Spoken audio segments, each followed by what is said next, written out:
Welcome to Cigar Chronicles podcast. I am one half of the dynamic duo. I am Tremont Arnold. And I'm Ernest Tilley.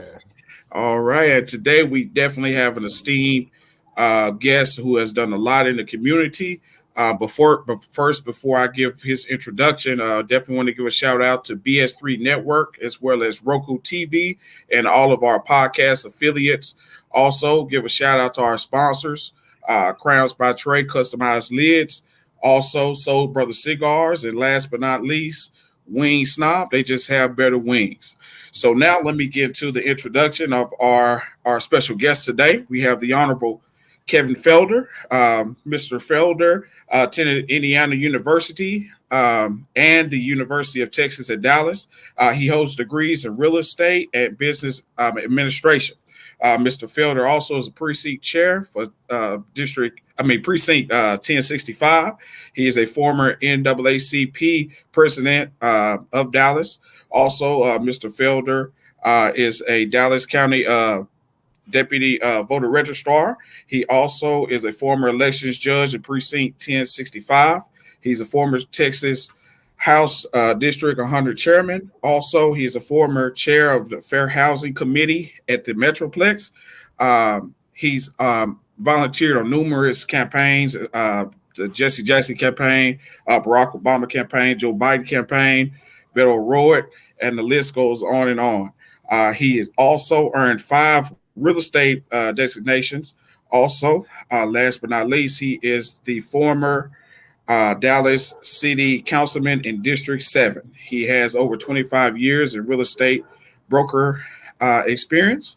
So, definitely want to introduce and give thanks to the Honorable Kevin Felder for jumping on today. All right. All right. All right.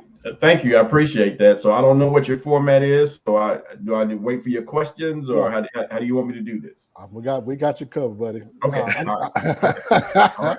And we'll just jump right on in. Is ask you what inspires you, Councilman Felder, when it comes to your community activism as well as just in general. What inspires you? I want to be able to use my platform and my experience to help people. Last night, I was over in Mesquite, and there was a young lady that sued an apartment complex because of the living conditions. They have rats, they have roaches, they have leaking water, they have contaminated water. And I was invited by a gentleman by the name of Emmanuel Lewis, and he told me all about it. And prior to me going, they were texting me back and forth. What should they do? I was actually the person that suggested that Brittany Jones is a young lady that sued the apartment complex. I was the person that told her to take the apartment complex to court, to JP court over in Mesquite. And she won her case. And I also told her to contact Demond Fernandez, and Demond was there as well. So helping people like that, it doesn't cost you anything. It doesn't cost you anything. We should just do it out of the goodness of our heart. And because we have experience in working with people, I think that's the reason why I do it. I want people to be treated the way I want to be treated.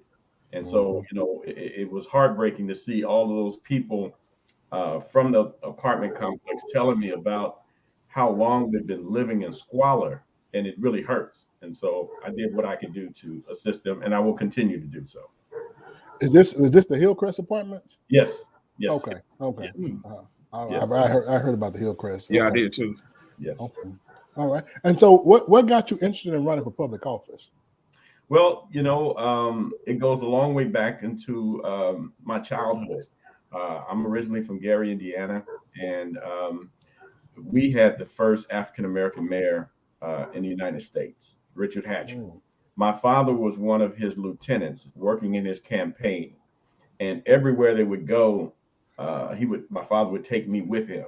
And so I learned, as a little kid about politics, how to go door to door, how to work in campaigns and all of the things that go into a campaign. But it really did something for me seeing someone that looked like me, being an African American and being in control and being in charge and having power. So this goes all the way back to my childhood. I have to thank my father, who is no longer with us, but he's in heaven, and I'm carrying on what he taught me to do. All right. Thank you. Gotcha. Thank you. What has been some of your biggest accomplishments in office, and is there anything you have done different? Well,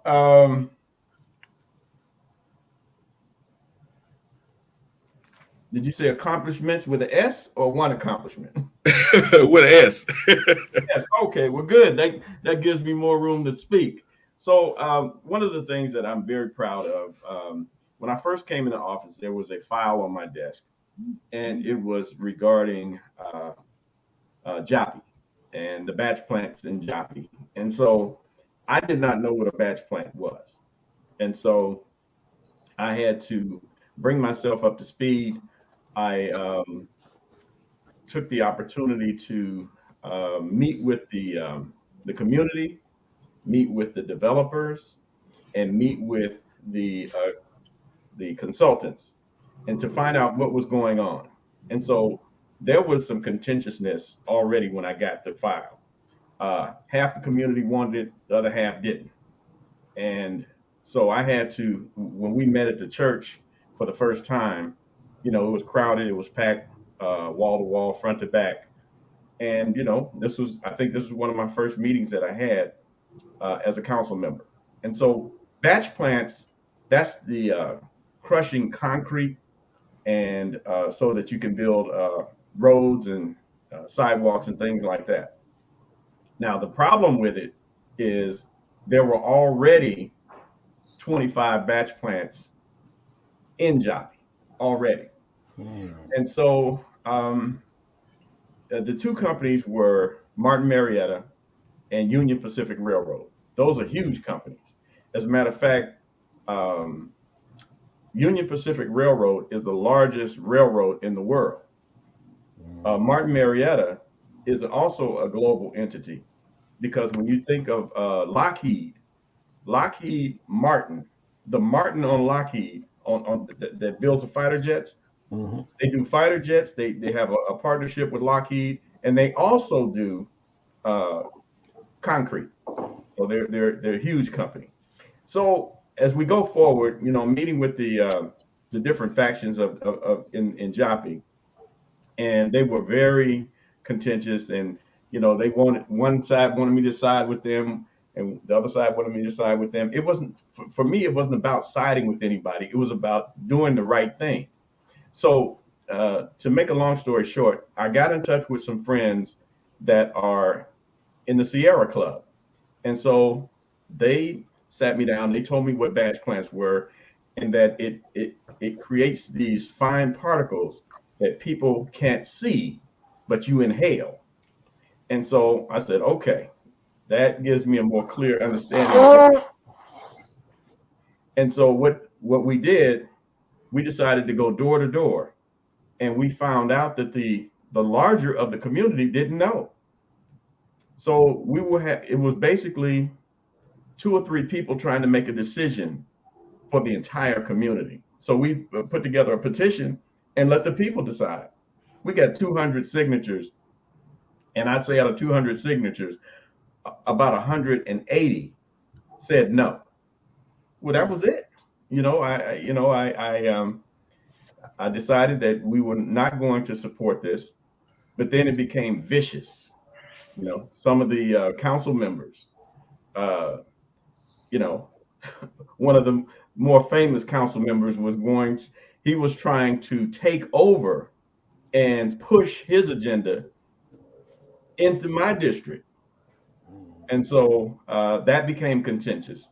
The bottom line is, me and the Sierra Club, we met with the mayor and we said, listen, if you don't do this, this is going to be a stain on your administration. And that scared him.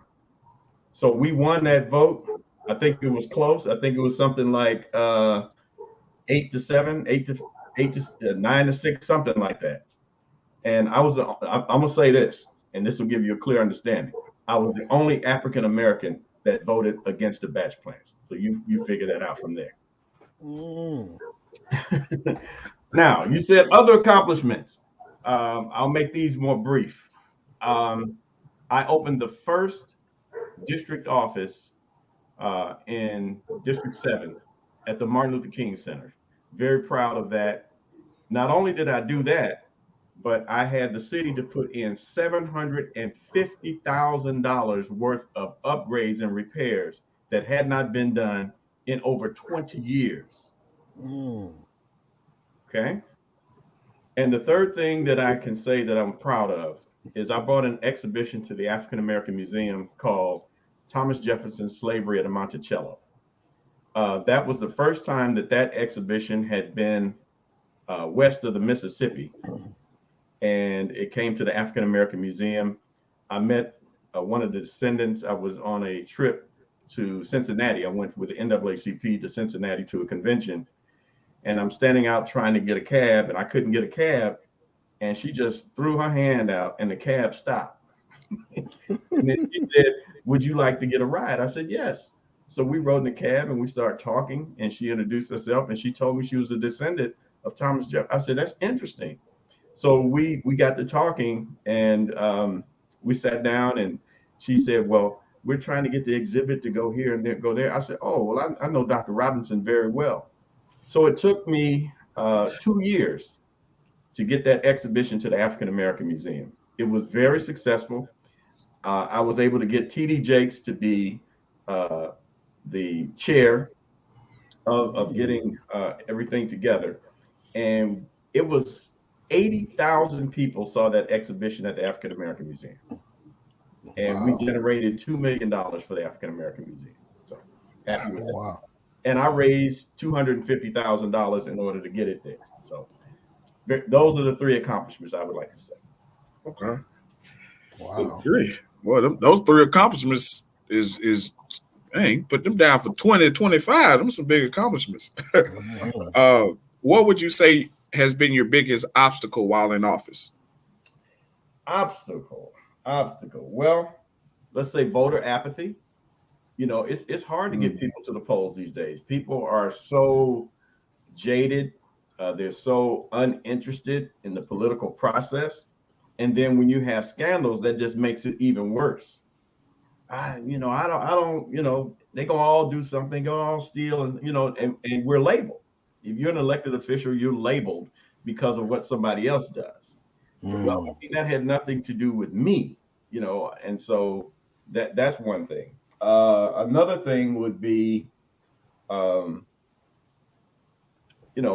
politics is the dirtiest game there is.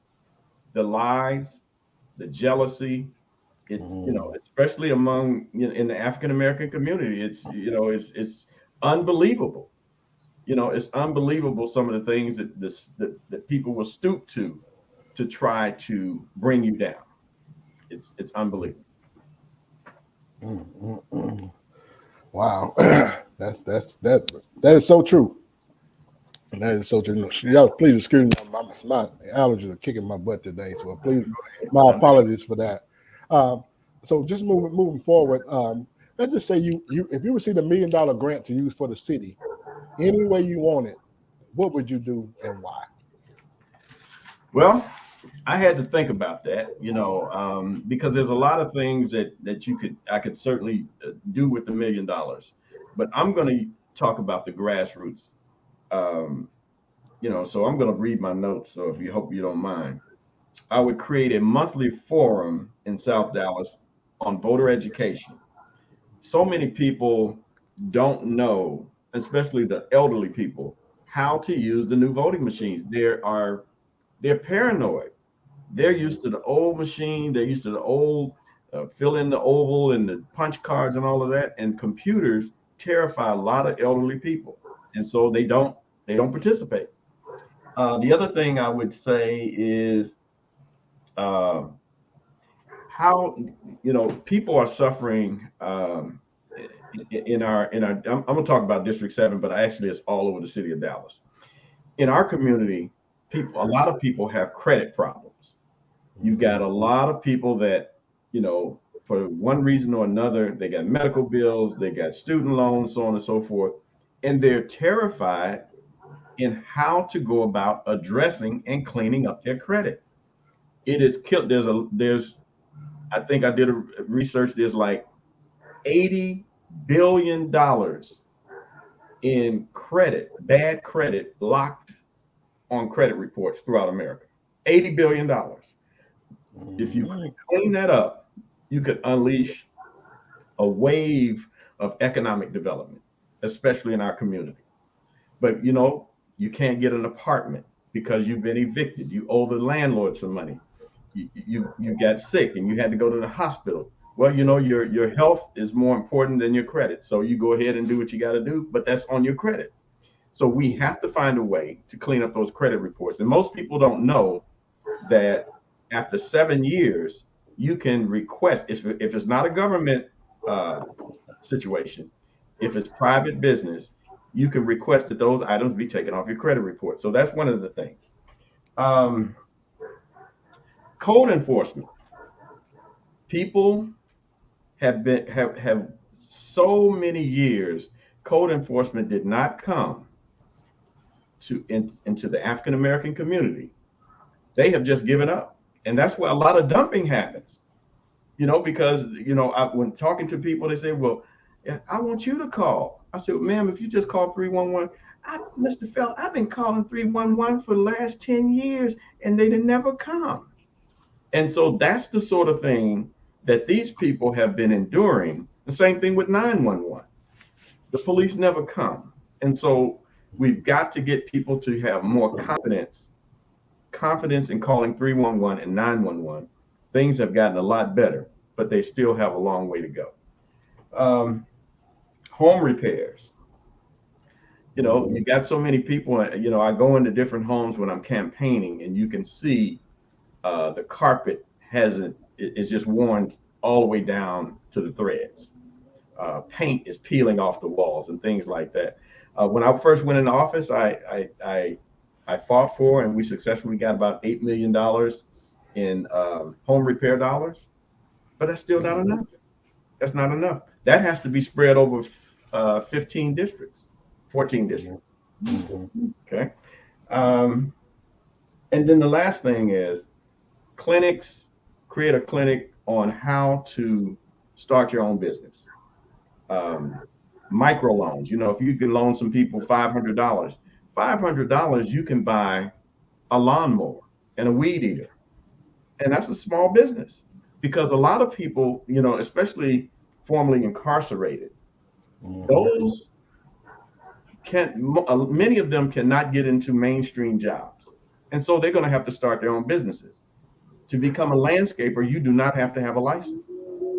You can cut grass, you can trim trees, you can trim hedges and start your own business. With as little as $500 with a lawnmower, a weed eater, maybe a blower. And that's what I would do with $1 million. That's good there, man. And kind of touching back on what you were just saying just a moment ago, what are 3 things that the city needs to do to form a stronger financial footing? Actually, the city is in pretty good financial shape. And maybe you know this, maybe you don't. In order to, it's law that the city council has to balance their budget. The federal government they don't do a balanced budget. That's why we always have these shortfalls and you always have to, get an extension and all of that. The city doesn't work that way. We have to balance our budget every year. And so we're in a pretty good financial shape because we had a windfall with the ARPA funds, the American Rescue Act. We had those ARPA funds. Now, what should be happening right now is that the council needs to stop giving away the bank. Every developer that comes through, they want this, they want that. I see things from a different perspective. When the market is hot like it is right now, you don't have to incentivize everything. They're coming anyway. Right. They're coming anyway. And so some of these guys don't understand they have no experience and they just think that they just have to give the developer everything the developer wants. No, You have to be a business person and understand the environment that we're in right now. The economy is on fire. So that means you don't have to give away the bank. And that's how I see it, and that's how I would operate. That's good. If you could change one thing in our zone code, what would it be and why? You know, when they sent out the zoning notices, they in the code is they only have to send notices to 200 feet from wherever the zoning is going to change. 200 feet. Think about that. That's not that far. Right. It needs to be 1,000 feet.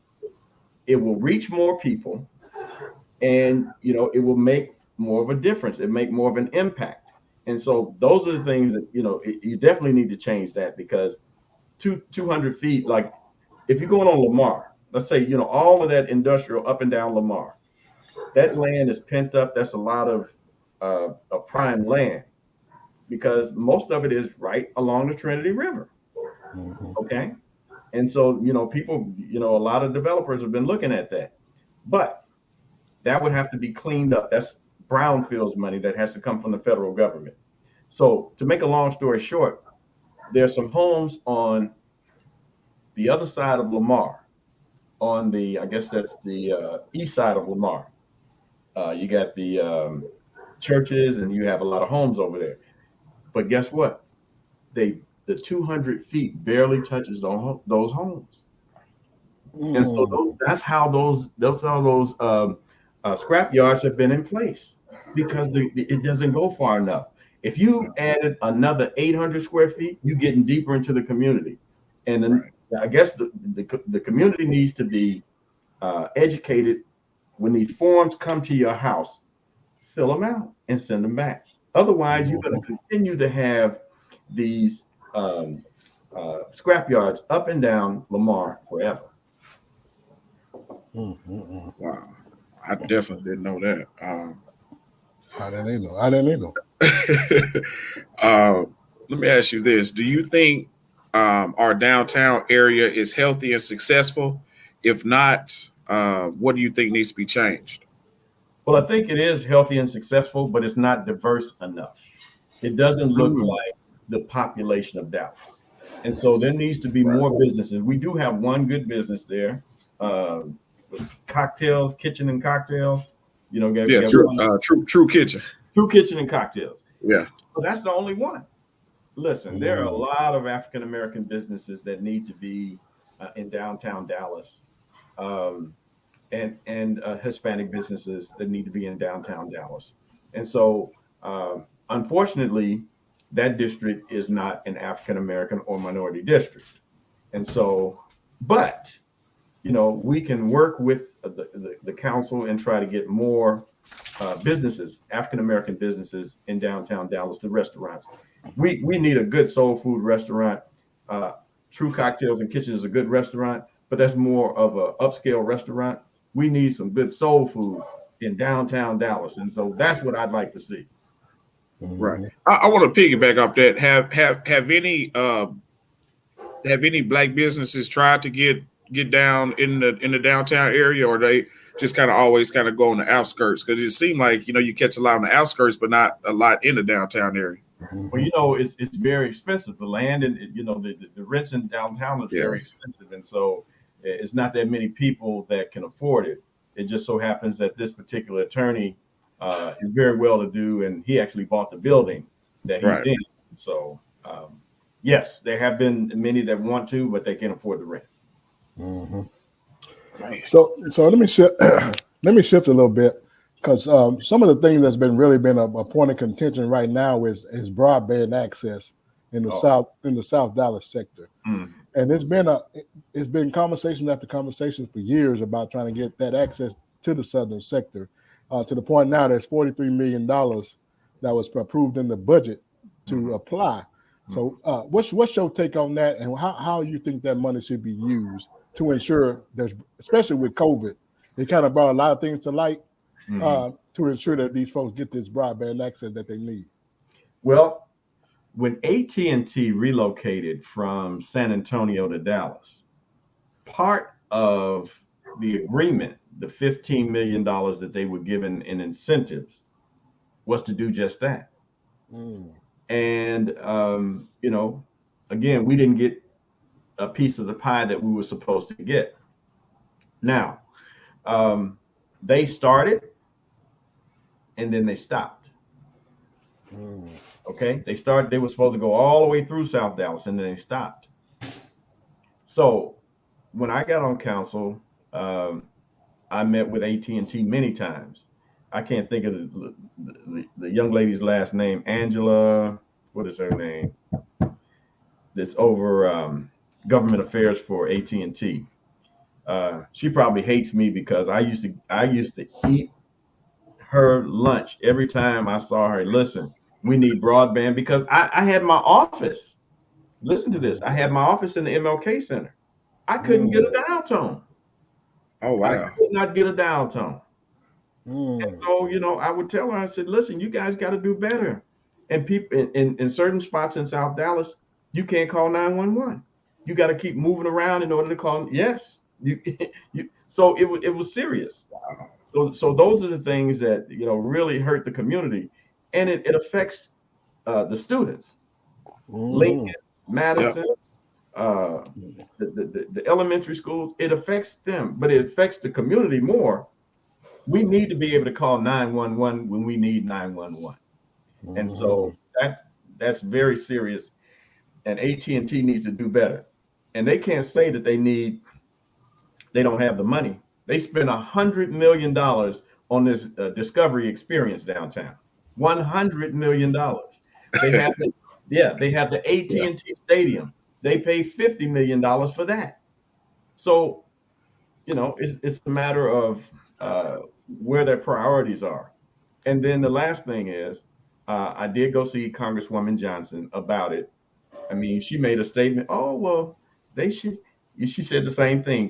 They were supposed to go all the way down, but she didn't do anything about it. So Mm. there you go. Mm. Well, there you have it. There you go. um, so let me ask you this: how do we get some of these black and brown power groups involved in the political process? Yeah, I was wondering about that question. That can you name the power groups you're referring to? Because I don't want to guess who you're talking about. I just assume, Huh? just to make an assumption.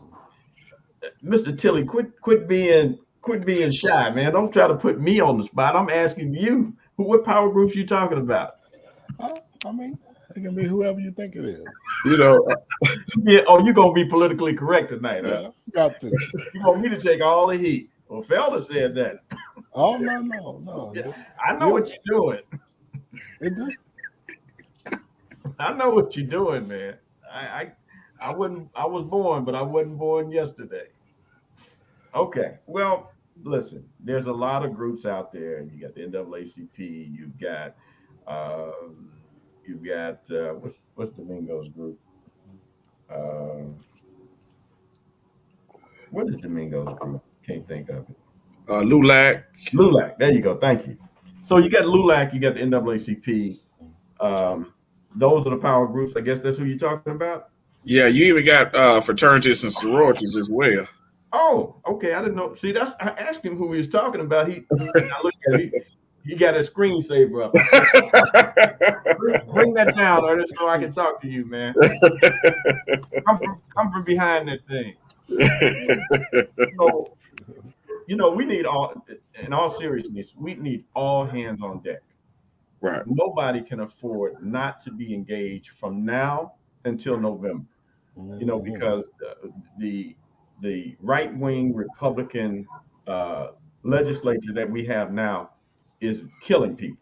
You had the freeze last year, and come to find out that Greg Abbott was getting paid. Have you guys heard about that? oh yeah. Yeah, he was Yeah. getting paid. So that Yeah. has come out to light. So we have to get rid of him. We have the numbers to do it. But there's so many people that don't vote. And if they don't vote after people have been frozen to death after the power went out, I don't know what it's going to take. I really don't. But I think we need an army of people going door to door. And, if we can get a megaphone and put it on top of people, of cars and trucks, that's what we need to do. So, we got to get people out. We got to do something conventional. And it's going to take everybody with out of the box thinking. And I'd say, I'm serious. Put a megaphone on top of a truck. Today is election day. You need a ride? Come on out the house. That sort of thing. We've got to do a lot of things that we haven't been doing to get people to the polls. So we can't give up. We have to make sure that everybody participates. Now, they made it more difficult with the mail-in balloting. I mean, I tried to assist some senior citizens, and I sent in some mail-in ballot applications. The elections department said they never received them. I even scanned some and emailed them in. They never acknowledged them. So, we got some problems. We got some issues. Oh, wait a minute. One of the power groups, Trey, what about the TC, the Texas Coalition of Black Democrats? Oh yeah. Like I said, I think it's just more so there needs to be a bigger line and lane of voter education because the thing is you have a lot of people that are not just they're just not educated on who's running, and then you have another group of people who just vote for people just because they've been sitting in the seat for 30, 40 years, and not really taking accountability, who are going to sit in these seats is going to look out for our needs, and look out for our best interests. So that's where the voter education aspect comes of it. It has to be more voter education, not necessarily just making sure people are registered to vote, but making sure we get them to the polling sites, because like I say, we get people registered to vote, but we just need to make sure that they actually get to the polling sites, to make sure that, we evoke the change that we want to see. But it has always seemed like the finish line is being pushed further and further with these, laws that are being passed to make it harder for us to, get out, and make sure our vote counts. So I think it's the big aspect of it is the voter education piece to it. We had a couple of Facebook user comments that said we definitely need to get rid of Paxton. And also, I like that idea. Is Mr. Felder going to drive that bus with the megaphone for us? Well, hey, listen. You guys really don't know me. I'm unconventional, and I'm not above doing that. So if that's what it takes, I'll do it. Yeah, because even if you look back, to our grandparents and our parents, back in the 60s and everything, a lot of civil rights movement and just voter education, just in general, that started a black church, and it just almost seemed like we don't get down to the foundation of where all of this stems from, So I just think if we get back down to the basis, of course, evolve with the times, with social media and all that. But I just think that we just need to get down to the nitty gritty and just, like I said, make sure that we get people to these polling sites. I think if we can put an army on the ground, and this is with all seriousness, if we can put an army on the ground between now and November, that's going to increase the voter turnout by at least 20%. I mean, I can't tell you how many doors I've knocked on and said, nobody's ever knocked on my door before. You're the first one that's ever knocked on my door. And I'm in shock hearing that. Yeah. So that means that somebody is not, on the ground doing what they're supposed to do. Grassroots. Yeah. That was another comment that came through for Tremont. You are speaking my language. Yes, voter education. That is what we're doing with Texans taking action. Registration alone is not enough. Definitely agree with you there, Facebook user. I agree with you 100%. Right. So let's just kind of shift a little bit. Do you have aspirations to run again? That's why you got me on here.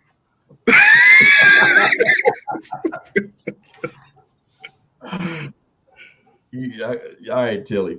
Listen, I'm not done yet. There's no sense in me saying that. I'm not done yet. I've got a lot to give. I have a lot to offer. And so I'm not done yet. So I guess that's the best answer I can give you. I am not done yet. Gotcha. Right. Now, that was very political. Is that aspiration to run for city council? City council again? Is that running for a higher office, or what does that look like? I'm not done yet. I'm gonna tell you, I got a lot of gas. I got a lot of gas left in the tank. You know, I have something to offer. I did quite a bit, you know, in my first 2 years. I've named the three things that I did. I did some other things that I'm proud of. Let's talk about the children. You may not know this, but let me tell you that I got the Dallas Symphony Orchestra to come to the MLK Center, bring instruments to teach the children how to play those instruments. And guess what? When they learned how to play the instruments, they gave them the instrument. Oh, wow. Yes, that's what I did. Wow. I That's did awesome. that. When we were also when I was on council, I voted for a pay increase for the police officers. We gave them a 20% pay increase because police officers were leaving left, right, and center. And so, we did quite a bit in the short period of time that we were there. Let me think of one other thing. Oh, the South Dallas Fair Park Opportunity Fund. I changed the name. It used to be the South Dallas Fair Park Trust Fund. I changed the name of it, and we reshaped it, and we focused more on business loans because there were no businesses being benefiting from it. We had a lot of nonprofits that were getting grants from it. Well, a lot of them were overlapping. Children's care programs, 2 and 3, 4 or 5 loans. There were like $500,000 worth of grants sitting on the table when I came into the office. No loans. I mean, the purpose is to create jobs, even if it's one job or 2 jobs. That's fine. And so I reshaped it, and now there are loans going coming into South Dallas that are hiring people because of that. And so I had to push for that. Some people didn't like it because that's not what it was. You understand what I'm saying? A lot of the nonprofits got angry with me, and some of them are still angry with me. But it wasn't about nonprofits. It was about businesses, small businesses, like we talked about earlier, hiring people and starting businesses up and down MLK Boulevard, and that's beginning to happen.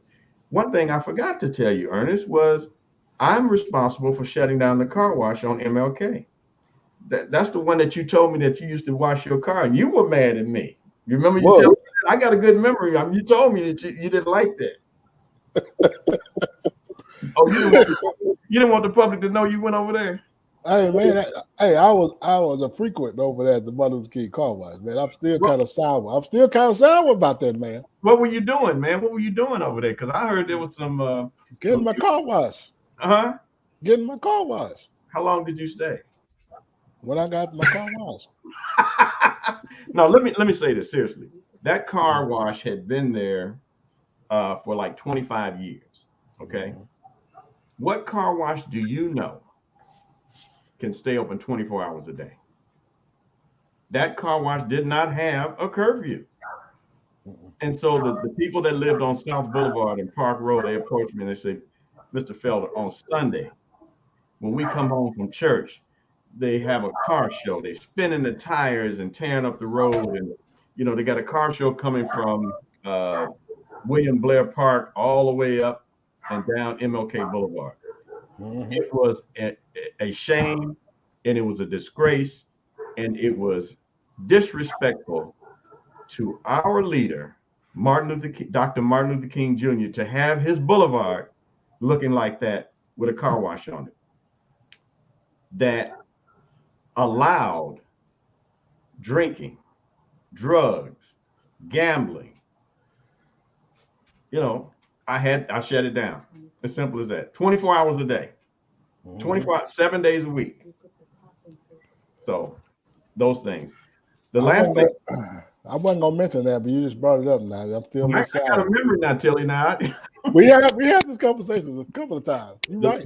that's right. The last thing I want to say is that we passed a bond package, $1.05 billion bond package, and I was the person that was able to carve out $50 million to put in Fair Park to renovate all the buildings in Fair Park. And I made sure that the African American Museum, it was the newest building in Fair Park. I was able to put $2 million in renovating the African American Museum. So when you go to Fair Park now and you see the Hall of State with all those gleaming buildings and it's been sandblasted and all of that, just think of me. Just think of me. You're right. You're right. You're right. Go ahead. I'm sorry, Kevin. Go ahead. Go ahead, Trevon. Okay. I wanted to veer and just kind of ask this question. I'm kind of veering to the left a little bit. Okay. We have definitely, of course, as both of you guys know, that we definitely have a big homeless issue not only in Dallas County, but the whole state. And now it's getting to a point where, a lot of these people that are homeless, I was at a stoplight the other day, and somebody, instead of just asking for money, that joker came and knocked on my window. How do we kind of get a hold or kind of get this homelessness kind of get better numbers as far as just with as many people that we have out there in the streets? Well, first and foremost, homelessness is a national problem. There are more homeless in Los Angeles than anywhere else in the country. I think they have like 60,000 homeless people. That's a lot of homeless people. So Dallas has its share. And in that bond program that I talked to you about, we had 20 million set aside for homelessness. Well, guess what? Every time the homeless would put an encampment somewhere, we had to use money to go clean that encampment. And that gets to be expensive if you're doing it almost every week. Not just one location, but 10, 15 locations every week. And it just burns up the money. So that's a tough question. It doesn't have an easy answer because number one, you cannot force homeless people to go into a shelter. They have rights. You cannot force them to go into a homeless shelter. And many of them were resistant to shelters because shelters have rules and regulations. They got to be in by a certain time at night. It's a curfew. You have to be in by a certain time. You cannot use alcohol. You cannot use drugs. And so a lot of these homeless people, they don't like that. When you're out in the wild, you can do whatever you want to do. You can be wild in the wild. You can smoke whatever you want to smoke, drink whatever you want to drink. So it's a tough question. It's a tough issue to resolve. I don't have a silver bullet answer for you. But what I can say is that, it takes everybody working on this problem. And I think now is beginning to gain some momentum. When I was at that meeting last night, you guys know Derek Avery? Yeah, Derek Avery came to the meeting, and they were trying to help people to get a place to stay because they can, with the organization that he works with, they have rapid housing, and they can put people into apartments probably within 24 hours. So he was there helping with that. Oh, wow. But the key is the number of units that they have available is not sufficient to get all the homeless people off. But everybody is not going to accept it anyway. You got some people that just don't want to do the right thing that are homeless. I've been under bridges and talked to homeless people. I've had lunch with homeless people in South Dallas, under the tent. And, you got people that are former teachers, former nurses. You've got some educated people with degrees underneath that bridge. Everybody is not dumb and all of that. No, that's not the case. You've got some very intelligent people under that bridge, that got hooked on drugs, that became alcoholics, that had nervous breakdowns and things like that. So we need wraparound services. We need mental health treatment. We need physical health treatment. We need alcohol treatment, and we need, of course, we need housing. So it is a very tough issue. And so I think in District 3, they just bought I think it was a medical facility or a hotel. I can't remember. It's one of those two. It's in District 3.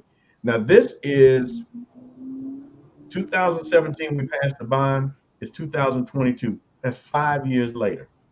You see what I'm saying? 5 years later, we're just now getting to the point where we found something because we got NIMBYism.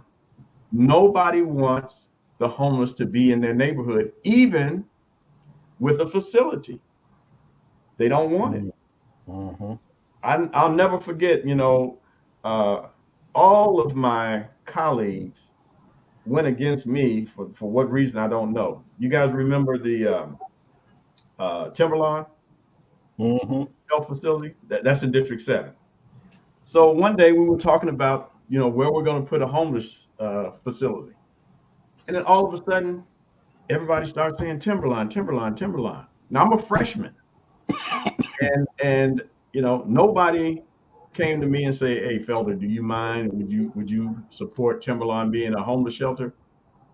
And no, you know, first of all, the community, surrounding community didn't want it. That's number one. Number two, that building at Timberline was over 100 years old.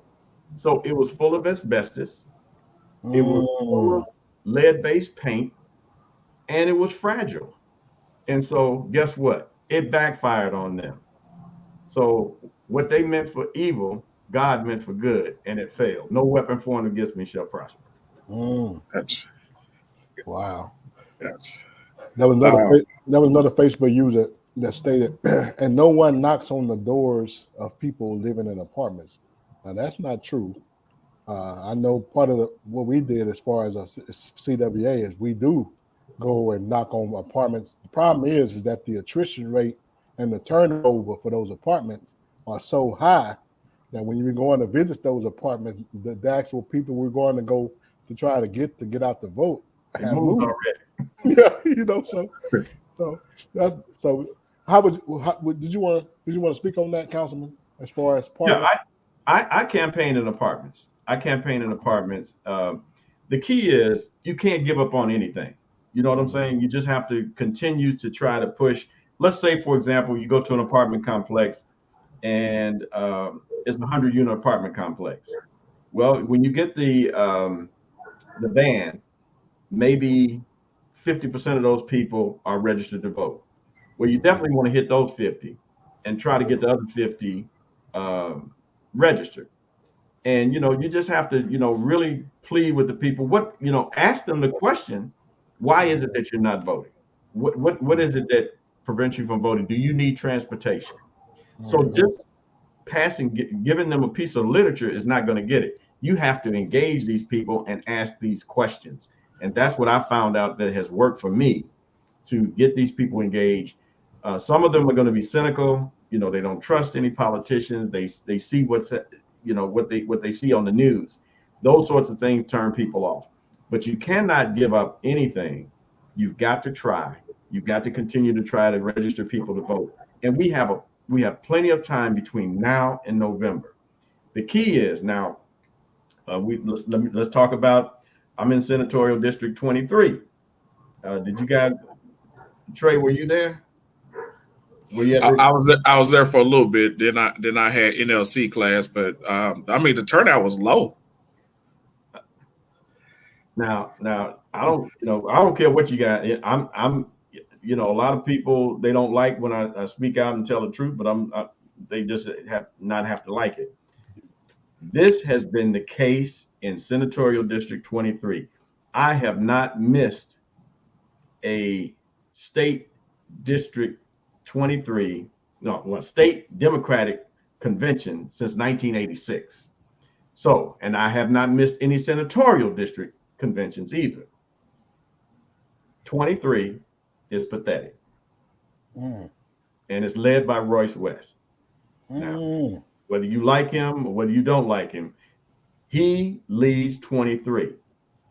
And he just doesn't do it. He does the job never gets done.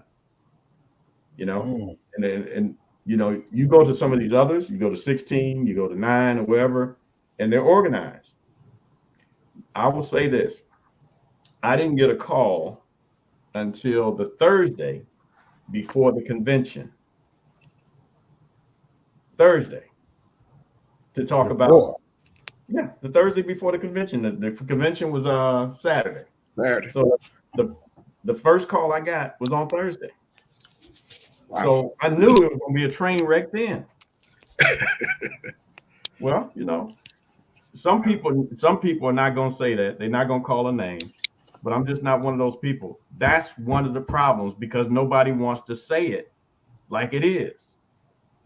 And that's the 23rd Senatorial District. Royce West is the senator for District 23. He ought to be ashamed of himself. Now, I'll tell you one more thing. Domingo Garcia has his Menudo thing every Saturday. Royce used to do eggs and issues, and he stopped. That's why the Latinos are much more organized than we are. There's only 2 black senators in the state of Texas, and he's one of them. So I don't care if you go back and tell him, if he's listening or somebody go tell him, it don't make me no difference. You can't change the truth. You can have your own opinions, but you can't have your own. You can have your own opinions, but you can't have your own truth. Simple as that. That's it. Ooh-wee. So, with that being said, that's kind of on the lighter note. If you could turn back the hands of time, what would you tell your 18-year-old self? What would I tell my 18-year-old self? Well, if I would have played baseball harder when I was in high school, I would have gotten a scholarship to college. I didn't play the way I was supposed to play. That's what I would have told my 18-year-old self. Kevin, take this stuff seriously. I lettered, but I didn't do all I could have done to become the player I could have become. Also, if I had gotten a higher SAT score, I would have gone to Dartmouth. I had everything. I had the grades, but I didn't have the SAT score to get into Dartmouth. I did my interview and everything, and they waited on my test scores, and they were low, and I didn't get into Dartmouth. Wow. Yes. I'm a veer just to the left. Like I said, this will be my last question. Is our expectation of President Biden following through with the Black agenda, is that even realistic? Well, I answered that question. I thought about that. So this is what I come up with. First of all, Joe Biden is not black. He's white. So he does not have a black agenda. We must make him follow our black agenda. Just like we had to make him bring Ketanji Brown Jackson to the table, even though he promised that and he owed it to us. But we had to push him. And that's what it's going to continue to be because he's not black. He doesn't know. And we have to push our agenda. You know, Franklin Delano Roosevelt, when they were talking about civil rights and changing things, and he listened to Asa Philip Randolph and other black leaders telling him what they wanted. He said, I've listened to you and I understand what you're saying. He said, now make me do it. That's what we have to do. We have to make him do it. Wow. Well, that was plenty right there. So I guess we'll again, excuse me, man, my sinuses are killing me right now. How can you be reached? And as far as your social media, your email, how can you be reached? And again, we certainly thank you, Councilman Felder, for the knowledge that you gave us tonight, and you dropped some nuggets for us. Even though you shut down my car wash, I'm still. You really really want people to know you used to go up to that car wash. Hey, I was a faithful member. I was a faithful member. What else did you do when you were up there? I got my car washed. All right, my Twitter account. Should I put it? You guys have a chat? Yeah. You can put in the chat. You can put it in the chat. Yeah. All right. And also, while you're putting that in the chat, I wanted to ask you this. You just spoke on President Biden, and of course, him not being black and him really not knowing what a black agenda is, and is it an accountability factor with us? Forcing a black agenda on him. Because I remember back when I can't think of I think it was Teddy Roosevelt when he had a meeting with Harry Belafonte and a couple other people where it was an accountability factor that they put on him because, like I said, just certain things that they don't know as far as just things that we go through and things that we fight day in and day out. Should we as a people more so put enforce our agenda to make sure that they at least try to we get a agenda passed and things like that, because it's like everything else is being passed for other people and other groups except us. But we the ones that make everything tick, because like I said, he wouldn't have won if it wasn't for us. Obama wouldn't have won if it wasn't for us. We the one that was holding meetings at the house and after Sunday church, taking people to the polls. So is it accountability more so on us pushing the agenda, or is it more so on them, knowing that they need to do certain things for us? And there was a comment that said his VP is black.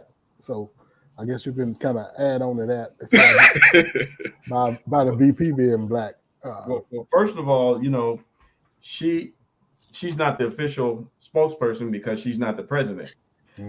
He has to bring forth policy and issues and things like that. When he was the vice president, he didn't speak, over Obama. President Obama was our, chief, the chief of staff. He ran the White House. He was the president. Now Joe Biden is the president. So now I go back to my comment that I made that Roosevelt said, I've listened to you. I heard what you said. I understand what you said. I know what you want. Now make me do it. That's what we have to do. We have to make Biden do it. And that's what we did. Everybody pushed and pushed and pushed. And I believe Ketanji Jackson, Brown Jackson, is going to be our next and our first Black Supreme Court justice. And I'm going to predict one other thing on here. Clarence Thomas is either going to resign or he's going to be removed. He's involved with his wife with this scandal with January. She correct, yeah. He's involved. That's definitely a whole nother conversation, and I could say, yeah. So Biden is going to get 2 picks. He's going to get 2 picks. I ain't mad. I ain't mad at that at all. Okay, what other? I got my Facebook, I got my Twitter, Instagram. I'm on Instagram. I don't know what my Instagram is. I don't even know what it is, but I'm gonna put it up here some kind of way. I'm listening, guys. If you whatever other questions you have. Oh yeah, I think you're giving us all that we needed tonight, man. We appreciate you coming through, brother. When is Dwayne gonna be on here?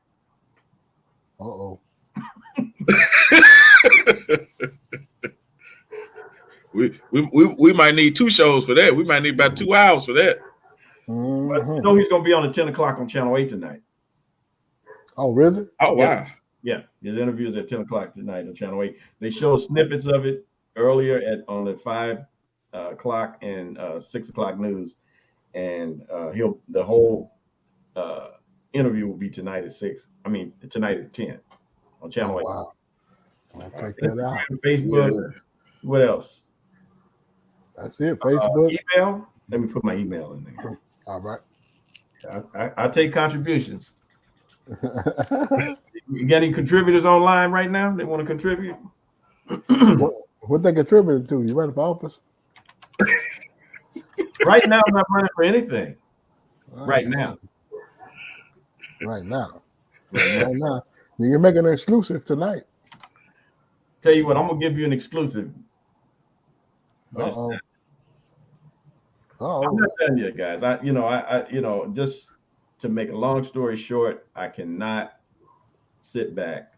There's a lot of work that needs to be done. I'm being very serious with you. There's a lot of work that needs to be done. We need all hands on deck, and we need someone that has the passion for it. I don't think that there's anybody with more passion and the experience. I have the experience, and obviously, you know that I'm going to say what needs to be said. I'm not trying to score any points or anything like that, but sometimes we get too comfortable with elected officials and look the other way. You know what happens when you continue to do that? We get scandals. Okay. Yep, that's true. Especially when they've been in there 25 and 30 years. They begin to think that they own the seat. The people own the seat. And I always had that humble spirit, and everything that I did, I always served the people. The people went first. With the car wash, with Joppy, everything. I have nobody can say that Kevin Felder didn't do his job. Nobody. If they're saying it, they're lying. I put the people first, and I put people over profit every time. That's it. All right, well, take us on home, Trey. Take us out. We definitely appreciate the Honorable Kevin Felder coming in and dropping some nuggets and just kind of, just kind of letting us know how things are ran and kind of plans that he had and things that he's done and is still doing. We definitely appreciate it. We definitely appreciate everybody for tuning in, the questions and comments that were coming through. Definitely, like I said, we want to give thanks to BS3 Network, Roku TV, all of our podcast affiliates. Like I said, my main man, Ernest, always holding it down. And we definitely appreciate you, the Honorable Kevin Felder, coming on. And like I said, just dropping these nuggets of wisdom and everything. And, like I said, if you haven't gotten anything out of tonight, just know, that, you have to work, you have to get out, and there definitely has to be more voter education done. So I'm gonna definitely hold myself accountable for that, and I'm gonna definitely get out and do more myself, especially with the organizations that I'm involved with as well. Like I said, me and Ernest, we definitely we get out and register voters, but like I said, we have to do more, and we're going to get out and make sure that we get these people to the polling sites so we can put people in these positions that are going to look out for our needs, our kids' needs, and everybody, in between. So we definitely appreciate it. And we'll catch you guys next week.